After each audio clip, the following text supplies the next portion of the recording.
लाओ त्से चीन के एक महान दार्शनिक थे। चीन में लाओ त्से एक सम्मान दिलाने वाली उपाधि है, जिसमें लाओ का अर्थ आदरणीय वृद्ध और सू का अर्थ गुरु है। लाओ त्से ने इंसान और भगवान के बीच एक संबंध स्थापित करने की कोशिश की। वे साफ कहते थे कि अगर आप भगवान को पाने की इच्छा रखते हैं तो आपको ज्ञान की नहीं, भक्ति करने की आवश्यकता है। और अगर आप ज्ञान को पाकर भगवान को पाने की कल्पना करते हैं तो इसका मतलब है कि आप खुद को धोखा दे रहे हैं। इस महान दार्शनिक के जीवन के एक प्रेरक प्रसंग के बारे में मैं आपको बताना चाहती हूँ। चीन के राजा ने लाओ त्से को अपने दरबार में बुलाया। राजा ने उनसे अपने राज्य का मुख्य न्यायाधीश बनने की इच्छा जाहिर की।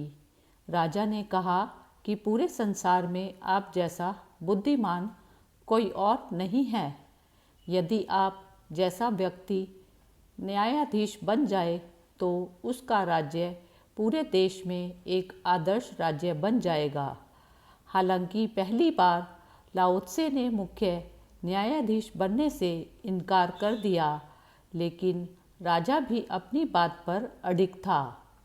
वह लाओ त्से को न्यायाधीश के पद पर देखना चाहता था, इसलिए वह बार बार लाओ त्से से अनुरोध करता रहा।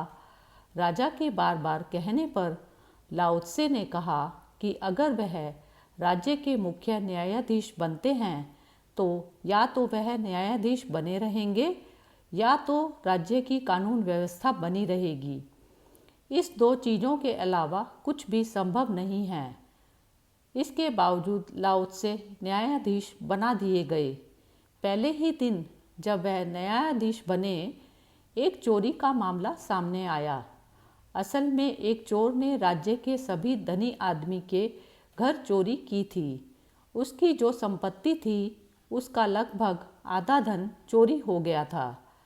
लाओ त्से ने गौर से दोनों पक्षों को सुना और फिर फैसला सुनाया। यह धनी व्यक्ति और चोर दोनों को 6 माह की सजा दी जाए।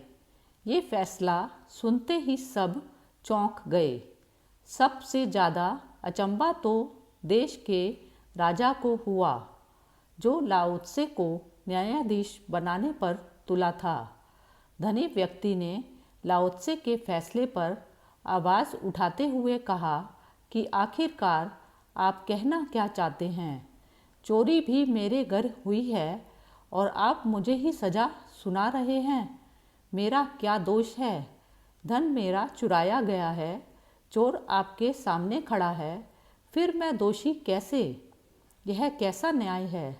लाओ त्से ने कहा कि मुझे लगता है कि मैंने अभी भी चोर के प्रति अन्याय ही किया है।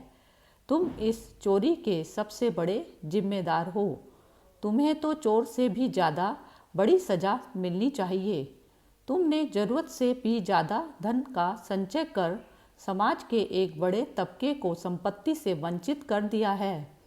तुम धन संचय करने की लालसा से भरे हो। तुम्हारे अंदर के लालच ने इस देश में चोरों को प्रोत्साहन दिया है। तुम इस चोर से ज़्यादा बड़े गुनाहगार हो। इस प्रकार यह फैसला किया लाओ त्से ने। लाओ त्से जैसी दृष्टि यदि सारे समाज में हो तो वह समाज जो है राम राज्य बन जाएगा।